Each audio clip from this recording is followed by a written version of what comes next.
Hello, I'm Phil from Addiction UK, and today we're going to look at 7 types of freedom in addiction recovery. So you've done it. You've taken the step and entered recovery. Some people, however, may feel that being in recovery means not having choices or freedom to do what they want. In reality, addiction is a trap where the addict is robbed of any real choices. They have no freedom from their compulsions, obsessive thoughts and repetitive behaviour, which keep landing them in a tight spot. They are often confined to jails or hospitals. Getting clean and sober means experiencing freedom. To appreciate the value of their new way of life, let us look at the 7 types of freedom they gain or regain. The first type of freedom is freedom from hate. The alcoholic or addict usually becomes a package of resentments. In recovery, they learn to let go of this poison by developing a measure of compassion and tolerance. They discover that others too have problems and learn to forgive, realizing that weakness is a universal human trait which calls for support rather than hate. They also learn that most resentments were created in them by their own selfish or self-centered attitudes and behaviors, and not by any cruel intentions of others. The second type of freedom is freedom from guilt.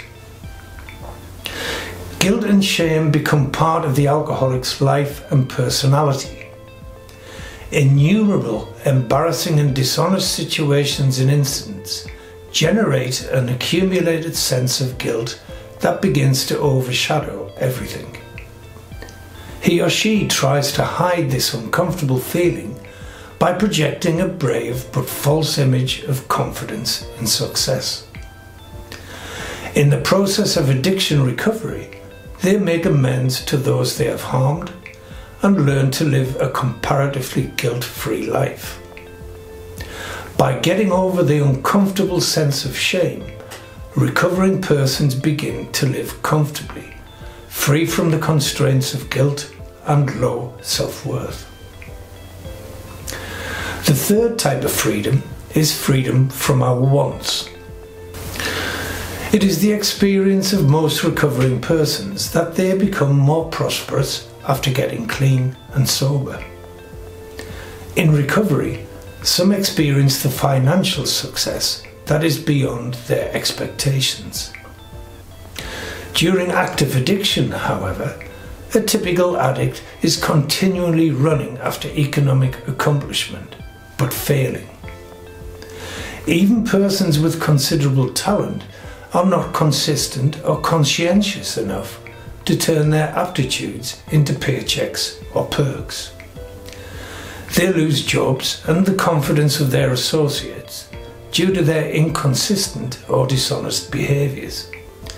They easily slip into debts. While financial success may take time to achieve in recovery, the fear of economic insecurity fades away. And this is a wonderful freedom that comes with sobriety. Sober people often say, "Thank God I'm sober." They might as well add, "Thank God I'm free." The fourth type of freedom is freedom from fear. Alcoholics and addicts have a lot of fears. Fear of not getting their substance, of getting caught, of people discovering their real personalities, fear of the future, and so on. They continue their drinking and using, consciously or unconsciously, in a bid to manage these anxieties. In recovery, however, their worries get mitigated, and they now have the tools to manage their fears. Faith replaces fear. It's a process, but one that brings real joy and freedom into their lives. The fifth type of freedom is a freedom from self-centeredness. One of the most significant traits of an addict is his or her self-centeredness. He or she will try and manipulate people and situations to get what they want. He is obsessed with himself or herself and what they perceive as their well-being. However, when sober, they often exhibit commendable acts of altruism and compassion. They are finally released from the bondage of self and go beyond their selfish desires to connect with others. They learn to respect themselves by respecting others. In service, they find salvation. The sixth type of freedom is a freedom from frustrations. While drinking and using, the addict expects all things to go their way. Of course, this is an unrealistic expectation and inevitably results in frustration. This gives a handy excuse to blame, get angry, and ultimately justify the drinking and drugging. In recovery, the person begins to build patience. He begins to realize that everything takes time and effort. Projects sometimes fail. Results are not always as expected or desired. With this realization comes freedom from impatience, anger, and frustration.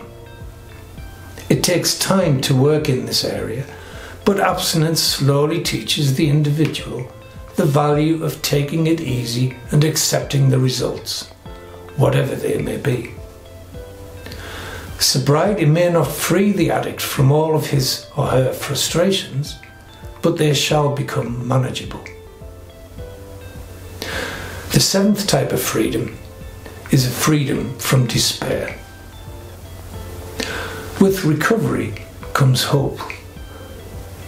The hope of a new life, the hope of achieving goals, fulfilling potential, and experiencing happiness. With renewed self-worth and confidence, the addict goes ahead, free from the debilitating despair that ruled his days during addiction. Hope is a powerful element that shines through the dark clouds over an addict's life. This new freedom is of a spiritual dimension, giving purpose and meaning to their life.